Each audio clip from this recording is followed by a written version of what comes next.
إن الحمد لله نحمده ونستعينه ونستغفره ونعوذ بالله من شرور أنفسنا ومن سيئات أعمالنا من يهده الله فلا مضل له ومن يضلل فلا هادي له وأشهد أن لا إله إلا الله وحده لا شريك له وأشهد أن محمدا عبده ورسوله أما بعد يا أيها الناس اتقوا ربكم الذي خلقكم من نفس واحدة وخلق منها زوجها وبث منهما رجالا كثيرا ونساء واتقوا الله الذي تساءلون به والأرحام إن الله كان عليكم رقيبا يا أيها الذين آمنوا اتقوا الله حق تقاته ولا تموتن إلا وأنتم مسلمون يا أيها الذين آمنوا اتقوا الله وقولوا قولا سديدا يصلح لكم أعمالكم ويغفر لكم ذنوبكم ومن يطع الله ورسوله فقد فاز فوزا عظيما رب اشرح لي صدري ويسر لي أمري واحلل عقدة من لساني يفقهوا قولي ربي زدني علما وقال رسول الله صلى الله عليه وسلم إن أصدق الحديث كتاب الله وأحسن الهدي هدي محمد صلى الله عليه وسلم وشر الأمور محدثاتها وكل محدثة بدعة وكل بدعة ضلالة وكل ضلالة في النار. புகழனைத்தும் நம்மை படைத்து பரிபாலித்துக் கொண்டிருக்கும் எல்லாம் வல்ல இறைவன் ரப்புல் ஆலமீன் அல்லாஹ் ஒருவனுக்கே உரித்தாகட்டும். அல்லாஹுவின் அன்பும் அவனது வற்றா பெருங்கருணையும் நம் உயிரினும் மேலான உத்தம தூதர் முஹம்மது நபி ஸல்லல்லாஹு அலைஹி வஸல்லம் அன்னவர்கள் மீதும் அல்லாஹுடைய தூதர் அன்னவர் வழிகாட்டிய அடிப்படையில் தங்களுடைய வாழ்க்கை அமைந்து அதற்கேற்ற வகையில் வாழ்ந்து மரணித்த அனைத்து நன்மக்கள் மீதும் அல்லாஹுவின் பேரன்பும் அவனது வற்றா பெருங்கருணையும் என்றென்றும் நின்று நிலவட்டுமாக. எல்லாம் அல்ல அல்லாஹுவின் அடியார்களே, ஒரு முஸ்லீமுடைய வாழ்வை பொறுத்தவரையில் இந்த உலக வாழ்க்கையை விட தான் நம்பிக்கை கொண்டிருக்கும் மறுமை வாழ்க்கை அவர் பெரிதும் பெரிதாக நேசிக்க வேண்டும். மறுமை வாழ்க்கைக்கு ஒரு முஸ்லீம் முன்னுரிமை அளிக்க வேண்டும். இந்த உலகத்தில் அவர் தேர்வு செய்யக்கூடிய அனைத்தையும் உலகத்தின் பயனை பிரதிபலனை கவனத்தில் கொள்ளாமல் தான் ஈடுபடக்கூடிய இக்காரியத்தால் எனது மறுமை வாழ்க்கைக்கு இது எந்த விதத்தில் நன்மையாக அமையும் என்பதை அடிப்படையாக கொண்டு முழுக்க முழுக்க இவ்வுலகத்தின் அனைத்து காரியங்களையும் மறுமையை கவனத்தில் கொண்டு செயல்படக்கூடிய பண்பை ஒரு முஸ்லிம் அதிகரித்துக் கொள்ள வேண்டும். இந்த மறுமை சிந்தனையைத்தான் திருமறை குர்ஆனும் போதிக்கிறது. நபிகள் பெருமானார் ஸல்லல்லாஹு அலைஹி வஸல்லம் அவர்களும் நமக்கு வலியுறுத்துகின்றார்கள். ஆனால் இன்றைக்கு வாழக்கூடிய முஸ்லிம்கள் குர்ஆன் சொல்லக்கூடிய இந்த அறிவுரைகளுக்கு மாற்றமாக முழுக்க முழுக்க இவ்வுலகத்தில் இன்பங்களிலேயே மூழ்கி விடுகின்றார்கள். மறுமையை மறந்தவர்களாக, மறுமை என்ற ஒரு வாழ்வு உண்டு, அதில்தான் ஒரு முஸ்லிம் நிலையாக நிரந்தரமாக தங்க போகின்றான், முஸ்லிம்களுக்கென்று அல்லாஹ் வாக்களித்திருக்கின்ற வாழ்வு மறுமைதான் என்கின்ற குர்ஆன் வசனங்களையும் நபிகள் பெருமானார் ஸல்லல்லாஹு அலைஹி வஸல்லம் அவர்கள் பல்வேறு சந்தர்ப்பங்களில் மறுமை குறித்து நமக்கு சொன்ன செய்திகளையும் மறந்தவர்களாக உலகத்தினுடைய இன்பங்களிலேயே மூழ்கி வாழ்ந்து வருகிறார்கள். உலகத்தினுடைய அற்பமான இன்பங்கள் தான் நிலையானவை என்று வாழ்ந்து வருகிறார்கள். இன்றைக்கு ஒரு முஸ்லிமுடைய வாழ்வில் மறுமை பற்றிய சிந்தனைகள் எல்லாம் மிக மிக குறைந்து விட்டது. மறுமையை பற்றிய அவர்களது பேச்சுக்கள் மிக குறைந்து விட்டது. அவருடைய ஒவ்வொரு தேர்விலும், அவர் ஈடுபடும் ஒவ்வொரு காரியத்திலும் உலகத்தின் சிந்தனை, அதன் தாக்கம் தான் மிகைத்திருக்கிறதே தவிர மறுமை சிந்தனையோ மறுமையை பற்றிய தாக்கமோ ஒரு முஸ்லீமிடத்தில் இன்றைக்கு வெகுவாக குறைந்திருக்கிறது. அதனாலதான் அல்லாஹ் ரப்பல் ஆலமீன் மனிதர்கள் உலக வாழ்க்கைக்கு அளிக்கக்கூடிய முக்கியத்துவத்தை கண்டித்து குர்ஆனில் பேசுகின்றான். பல் துஸிரூனல் ஹயாத்தத் துன்யா, அவர்கள் இவ்வுலக வாழ்க்கைக்குத்தான் நீங்கள் முக்கியத்துவம் அளிக்கிறீர்கள், முன்னுரிமை வழங்குகின்றீர்கள்.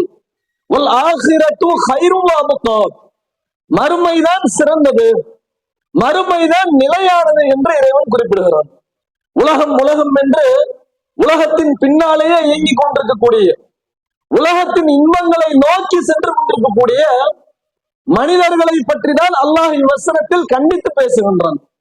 நீங்கள் இவ்வுலகத்தினுடைய இன்பங்களுக்கு முக்கியத்துவம் கொடுக்கிறீர்கள், உலகத்தின் பொருளாதாரத்திற்கு முக்கியத்துவம் வழங்குகிறீர்கள், உலகத்தின் நன்மைகளுக்கே முக்கியத்துவம் கொடுக்கிறீர்கள், உலகத்தில் செல்வத்தை சேகரிக்க வேண்டும் என்பதற்கு முக்கியத்துவம் கொடுக்கிறீர்கள். அல்லாஹ் எங்கும் உலகம் வேண்டாம் என்று மனிதனுக்கு சொல்லவில்லை. உலகமும் வேண்டும், உலகத்திலேயும் நாம் நன்மைகளை தேடலாம். அப்படிப்பட்ட துஆக்களை கூட அல்லாஹ் திருமறை குர்ஆனில் நமக்கு கற்றுத்தரவும் செய்கின்றான். அல்லாஹ் குர்ஆனில் சொல்கிறான், ரப்பனா ஆத்தினா ஃபித் துன்யா ஹஸனா, இறைவா எங்களுக்கு இந்த உலக வாழ்க்கையிலும் நன்மையை கொடு, வஃபில் ஆகிரத்தி ஹஸனா, மறுமை வாழ்க்கையிலும் எங்களுக்கு நன்மை கொடு, வகினா அஸாபன்னார், நரக நெருப்பை விட்டு இறைவா எங்களை காப்பாற்று. நபிகள் பெருமானார் ஸல்லல்லாஹு அலைஹி வஸல்லம் அவர்கள் வளமையாக தாங்கள் செய்து வரக்கூடிய பல்வேறு துஆக்களில் இந்த பிரார்த்தனையை அதிகமாக அல்லாஹ்வுடைய தூதர் அவர்கள் கேட்டு வந்தார்கள் என்று நபிமொழிகளில் நாம் பார்க்கிறோம். அப்ப இந்த உலகத்தினுடைய நன்மையை நாம் தேடுவதோ, அல்லாஹ்விடத்தில் அதை நாம் வேண்டுவதோ பலிப்பிற்குரிய ஒன்று அல்ல. மார்க்கத்தில் அது அனுமதிக்கப்பட்டதுதான். உலகமே வேண்டாம், எதுவுமே வேண்டாம் என்கின்ற ஒரு சிந்தனையை முஸ்லிம்களுக்கு இஸ்லாம் வழிகாட்டி தரவில்லை. உலகம் வேண்டும், தேவையான அளவிற்கு வேண்டும். ஒரு மனிதனுக்கு உலகம் எந்த அளவிற்கு வழங்கப்பட்டிருக்கிறதோ அந்த அளவிற்கு அதிகமாக மறுமை சிந்தனையும் இருக்க வேண்டும். ஒரு மனிதனிடத்தில் உலகத்தின் செல்வங்கள் எந்த அளவிற்கு குவிகின்றவோ அந்த அளவிற்கு அதற்கேற்ப மறுமையை பற்றிய ஆசையும், அந்த பொருளாதாரத்தின் மூலம் மறுமையை தேட வேண்டும் என்கின்ற அம்சமும் அவரிடத்தில் அதிகமாக காணப்பட வேண்டும். அதுதான் மறுமை சிந்தனை. திருக்குர்ஆனை நீங்கள் புரட்டி பாருங்கள், ஏராளமான வரலாற்று செய்திகளை திருமறை குர்ஆனில் நாம் படிப்பினை பெற வேண்டும் என்பதற்காக அல்லாஹ் குர்ஆனில் குறிப்பிடுகிறான். திருமறை குர்ஆன் என்பது வெறுமனே நாம் ஓதிக்கொண்டிருக்கக்கூடிய ஒரு புத்தகம் மட்டுமல்ல, ஓத வேண்டிய புத்தகம் மட்டுமல்ல. அரபியில் நாம் ஓதுவதற்கும் திருமறை குர்ஆனை நாம் வாசிப்பதற்கும் நமக்கு நன்மை உண்டு. அல்லாஹ்வுடைய தூதர் அவர்கள் சொன்னார்கள், யார் திருமறை குர்ஆனில் இருந்து ஒரு எழுத்தை வாசிக்கிறாரோ ஃபலஹு அஷரத்துன், அவருக்கு ஒரு நன்மை உண்டு. ஒரு நன்மை என்றால் அது ஒன்றுக்கு பகரமா 10 நன்மை வழங்கப்படும். ஒரு எழுத்திற்கு, ஒரு எழுத்தை நாம் வாசிப்போமே ஆனால் திருமறை குர்ஆனில் நமக்கு 10 நன்மை எழுதப்பட்டு விடும். அல்லாஹ்வுடைய தூதர்கள் அழகாக சொன்னார்கள், லா அகூலு அலிஃப் லாம் மீம் ஹர்ஃபுன் வாஹிதுன், அலிஃப் லாம் மீம் என்பதை ஒரு எழுத்துன்னு நான் சொல்ல மாட்டேன். அலிஃப் என்பது ஒரு எழுத்து, லாம் என்பது ஒரு எழுத்து, மீம் என்பது ஒரு எழுத்து. அலிஃப் லாம் மீம் என்ற வார்த்தையை நாம் உச்சரித்தோமே ஆனால் 30 நன்மை நமக்கு கிடைத்துவிடும். இது அல்லாமல் திருமறை குர்ஆனை அரபியில் நாம் வாசிப்பதற்கென்று நிறைய நன்மைகள் உண்டு, மாற்று கருத்து இல்லை. ஆனால் அதோடு சேர்த்து திருமறை குர்ஆனை பொருள் உணர்ந்து நாம் வாசிக்கும் போது அதனுடைய உள்ளார்ந்த கருத்துக்களை நாம் விளங்கிக் கொள்ள முடியும். திருக்குர்ஆன் சொல்லக்கூடிய பல்வேறு வரலாற்று செய்திகளை நாம் பொருள் உணர்ந்து வாசிக்கும் போதுதான் நாம் அறிந்து கொள்ள இயலும். அப்படி திருமறை குர்ஆனில் நாம் படிப்பினை பெற வேண்டும் என்பதற்காக அல்லாஹ் பல்வேறு வரலாற்று செய்திகளை குறிப்பிடுகிறார். அதில் நபி மூசா அலைஹிஸ்ஸலாம் அவருடைய காலத்தில் வாழ்ந்த மிகப்பெரிய செல்வந்தனான காரூனை பற்றிய வரலாற்று செய்தியும் அல்லாஹ் குர்ஆனில் குறிப்பிடுகிறான். மிகப்பெரிய செல்வந்தன், காரூனுக்கு வழங்கப்பட்டதை போன்ற ஒரு செல்வம் உலகத்தில் இதுவரைக்கும் யாருக்கும் வழங்கப்பட்டதில்லை. இன்றைக்கு யாரையெல்லாம் நம்ம ரொம்ப உலக பணக்காரர்கள், சொகுசா வாழ்ந்து கொண்டிருக்கிறார்கள், பொருளாதாரத்தை மலை போல் குவித்து வைத்திருக்கிறார்கள் என்று யாரை பற்றியெல்லாம் நாம் கருதுகிறோமோ பேசுகிறோமோ அவர்களை விடவெல்லாம் பன்மடங்கு அதிகமான செல்வங்கள் காரூனுக்கு வழங்கப்பட்டிருந்தது. உலகத்தினுடைய இன்பங்கள் காரூனுக்கு வழங்கப்பட்டிருந்தது. அல்லாஹ் திருமறை குர்ஆனில் காரூனுக்கு வழங்கப்பட்டிருந்த செல்வத்தை பற்றி ஒரு இடத்தில் அல்லாஹ் குறிப்பிடுகிறான், இன்ன மஃபாத்திஹு, அவனுக்கு வழங்கப்பட்ட செல்வத்தை அவன் தனது கருவூலங்களில் போட்டு பூட்டி வைத்திருந்தானாம். பூட்டி வைத்ததற்கு பின்னால் அந்த கருவூலங்களுக்கு என்று தனித்தனி சாவிகள் இருக்குமாம். அந்த சாவிகளை பற்றி அல்லாஹ் குர்ஆனில் பேசுகிறான், இன்ன மஃபாத்திஹு, அதனுடைய கருவூலங்களுடைய சாவிகள் இருக்கிறது, லதனூ பில் உஸ்வதி உலுல் குவதி மின்கும், உங்களில் உடல் வலிமை உள்ள திடகாத்திரமானவர்கள், பெரும் வலிமை கொண்டவர்கள், ஒரு பெரும் கூட்டத்திற்கு சாவியை சுமப்பது பாரமாக இருக்கும். ஆரோனுக்கு வழங்கப்பட்ட செல்வம் எப்படிப்பட்டது என்றால், அவனுக்கு வழங்கப்பட்ட வசதி வாய்ப்புகள் எப்படிப்பட்டது என்றால், காரூனுக்கு அல்லாஹ் எவ்வளவு பொருளாதாரத்தை கொடுத்திருந்தான்னு குர்ஆன்ல சொல்லல, ஹதீஸ்கள்ல குறிப்பிடவில்லை. அவனுக்கு வழங்கப்பட்ட செல்வத்தை அவன் எங்கே எந்த கருவூலங்கள்ல போட்டு பூட்டி பூட்டி வைத்திருப்பானோ, பூட்டப்பட்டதற்கு பின்னால் சாவிகள் இருக்குமாம். அந்த சாவிகளை சுமப்பதை பற்றி அல்லாஹ் பேசுகிறான். எவ்வளவு தங்கம் அல்லாஹ் காரூனுக்கு கொடுத்திருந்தான் குறிப்பு இல்லை. எவ்வளவு வைரங்களை கொடுத்திருந்தான் அது பற்றிய செய்திகள் இல்லை. வைடூரியங்களை எவ்வளவு கொடுத்திருந்தான் அது பற்றிய குறிப்புகள் இல்லை. காரூனுக்கு வழங்கப்பட்ட செல்வத்தை அவன் தனது கருவூலங்கள்ல போட்டு பூட்டி பூட்டி வைத்திருப்பானாம். பூட்டி வைத்ததற்கு பின்னால் சாவிகள் தனித்தனியா இருக்குமா ஒண்ணுக்கும். சாவிகளை தூக்குறதுக்கே பெரிய கூட்டம் வேணும். யோசிச்சு பாருங்க, எவ்வளவு பிரம்மாண்டமான செல்வங்கள் காரூனுக்கு வழங்கப்பட்டிருக்கும். நமக்கும் வீட்டுல பீரோலாம் இருக்கும், பீரோவுக்கும் சாவிகள்லாம் இருக்கும். எவ்வளவு சாவி இருக்கும்? ஒரு 2 பீரோ இருக்குன்னு வச்சுக்கிறோம். அதிகபட்சமா ஒரு 10 சாவியோ 12 சாவியோ இருக்கும். அந்த சாவிகளை ஒரு மணிப்பரிசுல வச்சு அடைச்சிடலாம். காரூனுக்கு வழங்கப்பட்ட செல்வத்தை அவன் எந்த கசானாக்கள்ல பீரோக்கள்ல வச்சிருந்தானோ அந்த சாவிகளை தூக்குறதுக்கே ஒரு வலிமை மிக்க கூட்டம் வேணும், வலுவுள்ள ஒரு பெரிய கூட்டம் வேணும். நோஞ்சான்களை பற்றி எல்லாம் பேசல. ஒரு சுமையெல்லாம் தலையில தூக்கி வச்சுட்டா வலிக்குது, என்னால தூக்க முடியல, அப்படிப்பட்டவர்களை பற்றி எல்லாம் பேசவில்லை. உளுல் குவத்தி மின்கும், உங்களில் உடல் வலுவுள்ள வலிமையுள்ள திடகாத்திரமான எதையும் தூக்குவதற்கு சக்தி பெற்றிருப்பார்களே அவர்களில் ஒரு பெரிய கூட்டம் வேணும். எதை தூக்குறதுக்கு? சாவியை தூக்குறதுக்கு. ஒரு பீரோல தூக்குறதுக்கு, ஒரு அலமாரியை தூக்குறதுக்கு அப்படின்னா கூட லாஜிக்கா இருக்கும். சாவியை தூக்குறதுக்கே அவ்வளவு வலிமையுள்ள கூட்டம் வேணும்னா எவ்வளவு பெரும் பொருளாதாரத்தை எல்லாம் கொடுத்திருப்பான் காரூனுக்கு. இவ்வளவு பொருளாதாரம் வழங்கப்பட்ட காரூனிடத்தில் நபி மூசா அலைஹிஸ்ஸலாம் அவருடைய காலத்தில் வாழ்ந்த சில மக்களை வைத்து சில அறிவுரைகளை அல்லாஹ் சொல்லுகிறார். அந்த அறிவுரைகளை எல்லாம் திருமறை குர்ஆன்ல சூரா கஸஸ் என்ற அத்தியாயத்தினுடைய இறுதி பகுதிகள்ல அல்லாஹ் சொல்லி காட்டுறான். வாய்ப்பு இருக்கும் போது வாசித்து பாருங்கள். அதுல அல்லாஹ் காரூனுக்கு சொன்ன மிக முக்கியமான அறிவுரை என்ன தெரியுமா? காரூனுக்கு அல்லாஹ் சொன்னான், வபுத்தகி ஃபீமா ஆத்தாக்கல்லாஹு தாரல் ஆகிரான். காரூனே, உனக்கு அல்லாஹ் வழங்கி இருக்கக்கூடிய செல்வத்தின் மூலம், உலகத்தினுடைய இன்பங்களின் மூலம் மறுமை வீட்டை நீ தேடு. இவ்வளவு செல்வங்களை அல்லாஹ் உனக்கு தந்திருக்கிறான், இவ்வளவு பொருளாதாரங்களை அல்லாஹ் உனக்கு கொடுத்திருக்கிறான். இவ்வளவு செல்வங்கள் வழங்கப்பட்டது குற்றம் அல்ல. பொருளாதாரத்தை ஹலாலான முறையில் நாம் எவ்வளவு வேண்டுமானாலும் திரட்டிக் கொள்ளலாம், மார்க் அடிப்படையில் தவறில்லை. ஆனால் இந்த பொருளாதாரத்தின் மூலம், இந்த உலகத்தினுடைய இன்பங்களின் மூலம் நீ எதை தேட வேண்டும்? மறுமையை நீ தேடு. மறுமையை உனது சிந்தனையில் வை. மறுமைக்காக நீ வாழ். மறுமையை பிரதானமாக கொண்டு உன்னுடைய ஒவ்வொரு தேர்வுகளையும் நீ அமைத்துக் கொள். காரூனுக்கு அல்லாஹ் சொல்ல அறிவுரை. முஸ்லிம்களாகிய நமக்கும் இந்த அறிவுரை. ஒரு முஸ்லிமை பொறுத்தவரையில் இந்த உலகத்தினுடைய இன்பங்களை விட, உலகத்தினுடைய காரியங்களை விட, உலகத்தினுடைய நன்மைகளை விட மறுமைக்குத்தான் அவர் முக்கியத்துவம் கொடுக்க வேண்டும். மறுமையை மறந்து ஒருபோதும் ஒரு முஸ்லிம் வாழ்ந்து விடக்கூடாது. நபிகள் பெருமானார் ஸல்லல்லாஹு அலைஹி வஸல்லம் அவர்கள் தம்முடைய செயல்பாடுகளின் மூலமாகவும் தன்னுடைய தோழர்களுக்கு சொன்ன பல்வேறு அறிவுரைகள் மூலமாகவும் மறுமை சிந்தனையைத்தான் அதிகம் நினைவுபடுத்தினார்கள். இந்த உலகம் என்பது நிலையானதல்ல, இது ஒரு வெற்று அலங்காரம், கண் கவர்ச்சியை தரக்கூடிய ஒரு அற்பமான இன்பம். இந்த உலகத்தினுடைய எந்த இன்பங்களும் நிலைத்திருக்காது, எந்த இன்பங்களும் நீடித்திருக்காது. ஒரு மனிதன் இந்த உலகத்தில் வாழும்போது கோடான கோடி செல்வங்களை திரட்டி வைத்திருக்கிறார், அவை அனைத்தும் நிலையானதா? ஒரு மனிதன் இந்த உலகத்தில் வாழும்போது பெரும் பேரையும் புகழையும் இந்த பகுதியில் சம்பாதித்து வைத்திருக்கிறார், அவை அனைத்தும் நிரந்தரமானதா? எல்லாம் அழிந்து போகக்கூடியதான. அவருடைய மரணத்தின் மூலம் இந்த உலகத்திற்கும் அவருக்கும் உண்டான அத்தனை தொடர்புகளும் அழிந்து போய்விடுமே. அவர் சேர்த்து வைத்த சொத்துக்கள் அழிந்துவிடும், அவர் திரட்டி வைத்திருந்த மக்கள் ஆதரவுகள் எல்லாம் ஒன்றும் இல்லாமல் போய்விடும். நாளை மறுமை நாளில் அல்லாஹ்வை சந்திக்கும் போது ஆதரவற்றவரா அனாதையாத்தான் அல்லாஹ்வை சந்திப்பார். யார் கூடயாவது துணைக்கு வருவாங்களா? அல்லாஹ் குர்ஆன்ல அவ்வாறு தானே குறிப்பிடுகிறான். யௌம யஃபிர்ருல் மர்உ மின் அஹீஹி, மறுமை நாளில் ஒரு மனிதன் தன்னுடைய சகோதரனை விட்டு விரண்டோடுவான், தன்னுடைய தாயை விட்டு விரண்டோடுவான், தான் பெற்றெடுத்த தன்னுடைய பிள்ளைகளை விட்டு விரண்டோடுவான், தன்னுடைய மனைவியை விட்டு விரண்டோடுவான்.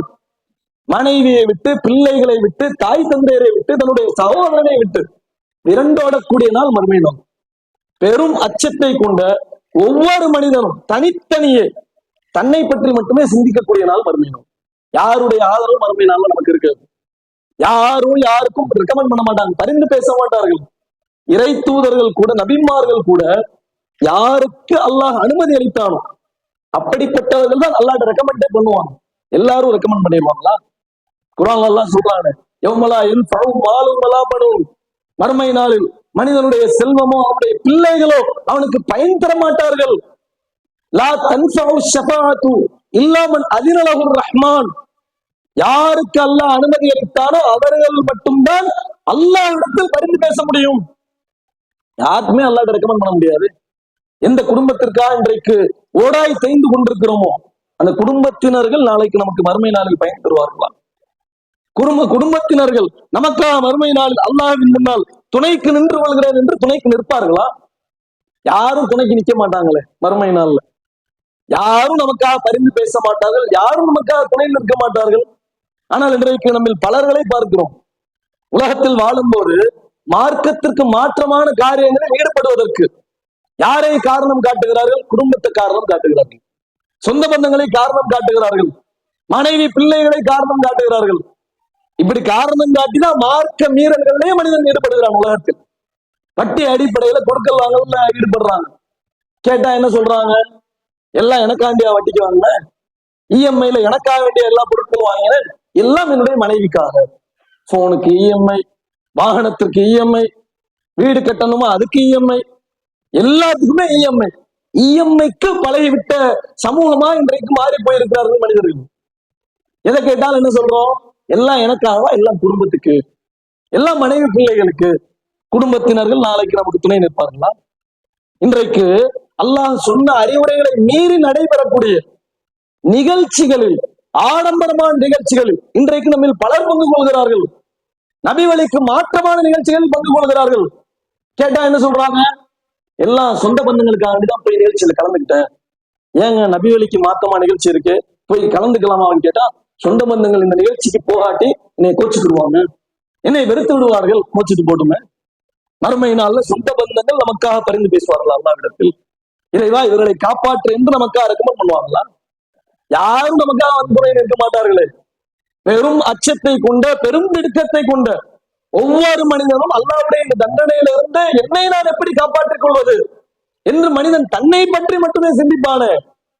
அந்த நாளில் நாம் வெற்றி பெற வேண்டும் என்பதற்குத்தான் இந்த உலக வாழ்க்கை எல்லாம் நமக்கு வந்திருக்கு. இந்த உலகத்திலே நம்ம சொகுசா இருக்கணும், இந்த உலகத்தினுடைய அத்தனை இன்பங்கள்லையும் நம்ம மூழ்கி திளைத்திருக்க வேண்டும். அதுக்கு அல்லாஹ் இந்த உலகத்தை கொடுக்கல. உலகத்தை அல்லாஹ் நமக்கு தந்திருப்பதற்கான அடிப்படை காரணமே, இந்த உலகத்தில் மறுமைக்கு உனக்கு தேவையானவற்றை நீ சம்பாதித்துக்கொள், திரட்டிக்கொள், மறுமைதான் சிறந்தது. இந்த உலக வாழ்க்கை அழிந்து விடக்கூடிய என்ற சிந்தனை அல்லாஹ்வுடைய தூதர் அவர்கள் பல்வேறு சந்தர்ப்பங்கள் நமக்கு ஏற்படுத்துகிறார்கள். நபி நாயகம் ஸல்லல்லாஹு அலைஹி வஸல்லம் ஒரு நாள் வீட்டுல இருக்கிறாங்க. நபி நாயகம் ஸல்லல்லாஹு அலைஹி வஸல்லம் அவர்களை சந்திப்பதற்காக உமர் ரலியல்லாஹு அன்ஹு வர்றாங்க வீட்டுக்கு. நபி நாயகம் அவர்கள் தங்கியிருந்த அறைக்கு உமர் அவர்கள் வருகிறார்கள். கோரைப்பாயில் ரசூலுல்லாஹ் படுத்திருக்கிறாங்க. படுத்திருந்தா உமர் அவர்கள் வந்தவுடன் ரசூலுல்லாஹ் அப்படி எந்திரிச்சு உட்கார்றாங்க. கோரைப்பாயினுடைய தழும்பு நபி நாயகம் அவருடைய மேனியில் அப்படியே பதிந்திருக்கிறது. ரசூலுல்லாஹ் தங்கியிருந்த அறையை உமர் ரலியல்லாஹு அன்ஹு அப்படியே நோட்டம் விடுகிறார்கள்.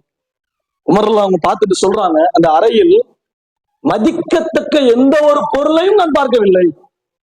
ஒரு பகுதியில் சிறிது கோதுமை கொட்டி கிடந்தது, மற்றொரு பகுதியில் கருவேல மரத்தினுடைய இலைகள் கொட்டி கிடந்தது. எந்த யூஸுக்கும் நம்ம பயன்படுத்த மாட்டோம். கருவேல மரத்தினுடைய இலை, பதனிடப்படாத தோல் ஒன்று தொங்கிக் கொண்டிருந்தது.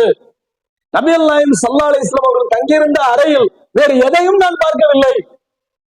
பார்த்து விட்டு உமர் அவர்கள் கண் கலங்குகிறார்கள். அல்லாஹ்வுடைய தூதரே, உங்களுக்கா இந்த நிலை? எப்படிப்பட்ட ஆட்சி தலைவர், எப்படிப்பட்ட ஆன்மீக தலைவர், உங்களுக்கா இந்த நிலை? நீ கேட்டிருந்தா ஒரு விரிப்பு கொண்டு கொடுத்திருப்போமே. உங்களுடைய மேனியில் தழும்பு பதிந்திருக்கிறது, எங்களால் தாங்கிக் கொள்ள முடியவில்லையே. நபி நாயகம் ஸல்லல்லாஹு அலைஹி வஸல்லம் அவங்க அதை பற்றி எல்லாம் பெரிதாக கண்டுகொள்ளவில்லை, அலட்டிக் கொள்ளவில்லை. அலட்டிக் கொள்ளாமல் நபி நாயகம் அவர்கள் பதில் சொன்னார்கள், மாலி வலி துன்யா, இந்த உலகத்திற்கும் எனக்கும் என்ன தொடர்பு? மான இல்லா கராக்கிப், இந்த உலகத்தை பொறுத்தவரை நான் ஒரு வழிபோக்கன், பயணி. இஸ்தலல்ல தஹ்த ஷஜரா, மரத்தின் கீழ் ஓய்வெடுப்பானே ஒரு பயணி, அது போன்றுதான் ஓய்வெடுப்பதற்கு தான் இந்த உலகத்துக்கு வந்திருக்கிறேன். இங்கே நிரந்தரமாக தங்குவதற்கான வந்திருக்கிறேன். அப்புறம் என் வசதியை பற்றி எல்லாம் உங்களிடத்தில் நான் சொல்லணும் அப்படின்னு நாங்க சொல்லுவோம். உமர்லா அவர்களால் அந்த பதிலை ஏற்றுக்கொள்ள முடியவில்லை. திரும்ப உமர்லா அவங்க ரசூலோட கேட்கிறாங்க, அல்லாஹ்வுடைய தூதரை, ஏனைய நாட்டு மன்னர்கள் எல்லாம் பாருங்க, பக்கத்து நாட்டு கைசர் மன்னரை பாருங்கள், கிஸ்ரா மன்னரை பாருங்கள், ஆடம்பரமாக வாழ்கிறார்கள், உலகத்தினுடைய இன்பங்களை மூழ்கி திளைக்கிறார்கள். முஸ்லீம்கள் என்பதற்கா நம்ம தானே இவ்வளவு நெருக்கடிக்குள்ளாகிறோம். அதை உமர்லாம் கோட் பண்ணி காட்டுறாங்க. உண்மையா தானங்க? இன்றைக்கும் கூட முஸ்லிம்கள் என்பதற்காக எவ்வளவு உரிமைகள் நமக்கு மறுக்கப்படுகிறது, எவ்வளவு அநீதிகள் நமக்கு இழைக்கப்படுகிறது. சமீபத்தில் பாருங்க, டெல்லியில சமீபத்தில் நடந்த ஒரு நிகழ்வு. உமர் ஹாலித் அப்படிங்கிறவர் ஜவஹர்லால் நேரு பல்கலைக்கழகத்தினுடைய முன்னாள் மாணவர். 2019 சிஏ போராட்டம் நடைபெற்றது நம்ம எல்லாத்துக்கும் நினைவு இருக்கும். அந்த போராட்டத்தில் டெல்லியில் நடைபெற்ற ஷாஹின்பாக் போராட்டத்தை முன்னின்று வழிநடத்தியவர் அப்படின்னு அவர் மீது குற்றம் சாட்டப்பட்டு, அந்த போராட்டத்துல திடீர்னு அமைதியா அந்த போராட்டம் நடைபெற்றுக் கொண்டிருந்தது பல நாட்களாக. ஷாஹின்பாக் போராட்டம்னா எல்லாத்துக்கும் தெரியும் அளவிற்கு அமைதி வழி போராட்டம், அறவழி போராட்டம் நடத்தினார்கள். அந்த போராட்டத்தை முன்னின்று நடத்தியவர்கள் திடீர்னு அந்த போராட்டத்தில் வன்முறையை தூண்டி விட்டார்கள். கைவர்கள் சங்கிகள் வன்முறையை தூண்டிவிட்டு அந்த வன்முறையின் காரணத்தினால் பல நபர்கள் கொல்லப்பட்டார்கள். கொல்லப்பட்டவர்களும் முஸ்லிம்கள், நல்லா புரிஞ்சுக்கணும். அந்த கொல்லப்பட்டவர்களும் முஸ்லிம்கள், பாதிக்கப்பட்டவர்கள் முஸ்லிம்கள். அதுக்கு ஆதரவா இவர் நின்றாரு, இவருடைய பேச்சுதான் இந்த நடவடிக்கைக்கு காரணமா அமைந்து விட்டது என்று சொல்லி உமர் ஹாலிதோட சேர்த்து ஏறத்தாழ ஒரு 9 பேர் கைது பண்ணாங்க 2019. அவங்க மீது போடப்பட்ட அந்த வழக்கு யுஏபி ஆக்ட். யுஏபி ஆக்ட்னா unlawful prevention act, unlawful activities prevention act, சட்டவிரோத செயல்பாடுகள் தடுப்பு சட்டம். இந்த சட்டம் யார் மீது பாய்கிறதோ பெரும்பாலும் உங்களுக்கு ஜாமீன் கிடைக்காது. எந்த அளவுக்கு ஜாமீன் கிடைக்காதுன்னா, விசாரணை கைதியாகவே இன்றைக்கும் வரைக்கும், இப்போது நாம் பேசிக் கொண்டிருக்கூடிய இந்த நிமிடம் வரைக்கும் உமர் ஹாலிதும் அவரோடு பயணித்த சர்ஜில் கான் இமாம் என்பவரும், இந்த 2 பேரும் இன்றைக்கு வரைக்கும் டெல்லி கோர்ட்ல, இன்றைக்கு வரைக்கும் டெல்லி தீஹார் சிறையில் இன்றைக்கு வரைக்கும் விசாரணை கைதியாகவே சிறையில் இருக்கிறார்கள். விசாரணை கைதியா, இந்த விசாரணை இல்லை உங்களுக்கு. விசாரிச்சு தீர்ப்பு வழங்கப்பட்டு தண்டனை கொடுத்தா பரவாயில்லை, அது அடுத்து. எத்தனை தடவை அவருக்கு ஜாமீன் மறுக்கப்பட்டிருக்கிறது அப்படிங்கிறத போட்டிருக்காங்க. பல தடவைகள் ஜாமீனுக்கு அவர் பேப்பரே உள்ள போகாது. ஏன்?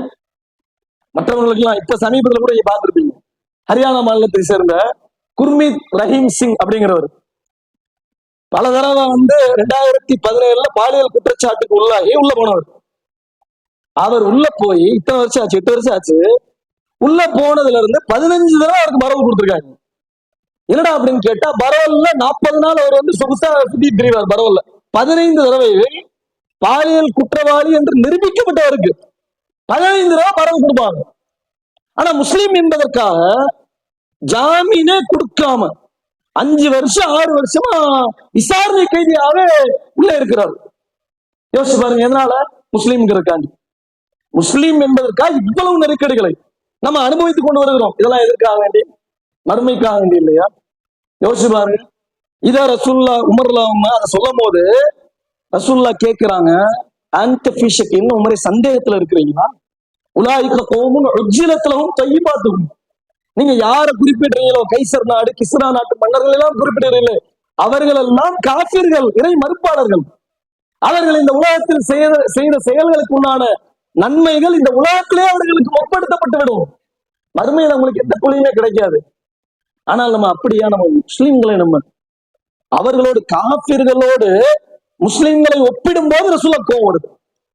ஏனைய நாட்டு மன்னர்களோடு காபிர் இறை மறுப்பாளர்களா இருக்கக்கூடிய மன்னர்களோடு ஒப்பிடும்போது கோபப்படுறாங்க ரசூலுல்லாஹ்.